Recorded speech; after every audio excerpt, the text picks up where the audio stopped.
Brian, can you hear me, sir? I can now, I think. Okay, perfect. Everyone, thanks for joining us. Brian, thank you for your time this morning.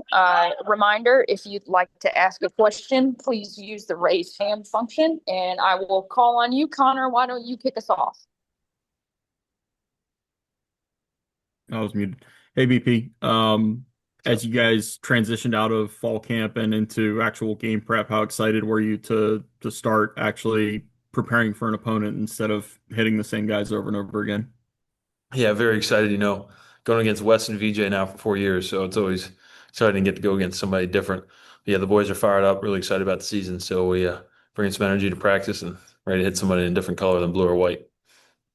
How did fall camp go? I mean, how did this one compare to the other three that you've been through with Duke? Definitely heightened intensity.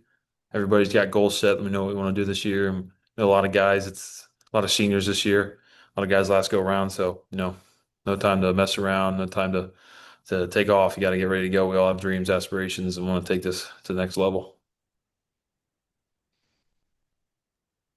Anna, go ahead. Hi, Brian. Okay, so you always hear the saying iron sharpens iron. I'm just curious, y'all's front seven has had a lot of talk around it heading into the season. You mentioned Wes and VJ, but who from that group do you think, you've really gone up against in practice that has really helped sharpen your game and just what's it like going up against that group?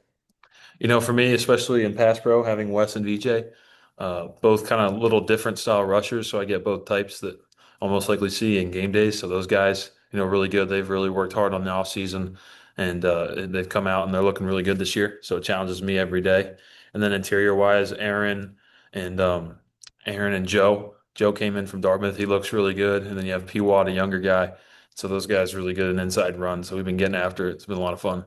But yeah, that front seven is one of the best that I've seen while I've been here. Royal, go ahead.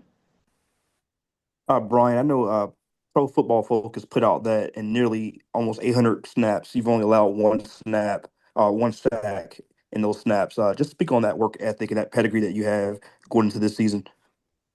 Yeah, no, it takes a lot of discipline, also a lot of help. I couldn't do it without, my man Pick next to me or Micah, whoever, passing off twist games. So, and then, but yeah, no, it's been a great honor, but you got to keep focused now. Everybody, the light's kind of on me. Guys are going to want to get that extra sack against me. So, really got to focus, really critique yourself to keep growing because, even though I may not have let up a sack, I still got beat. I still have pressure too. So I gotta really look at those and see where I can improve my game. Can't get too comfortable. And to piggyback off that, we're 9 days away from week one, Elon, 7 o'clock p.m., Wallace Wade. What's just the mood around the team getting ready for that game? Yeah, we're really excited to kick off this season. I think we're excited to show everybody around the country what this team has to offer. And, I don't know if a whole lot of people are really looking at us like maybe this Duke team's better than years past, but we still feel like we've got that underdog mentality. Most people are overlooking us, so we're excited to show what we got. Abby, go ahead. Hi, what were your thoughts and your biggest takeaways from the scrimmage this weekend, especially running more schemes as opposed to just straight offense or defense? The second scrimmage is always better. You got guys kind of get more time, especially with transfers. Everybody kind of misses the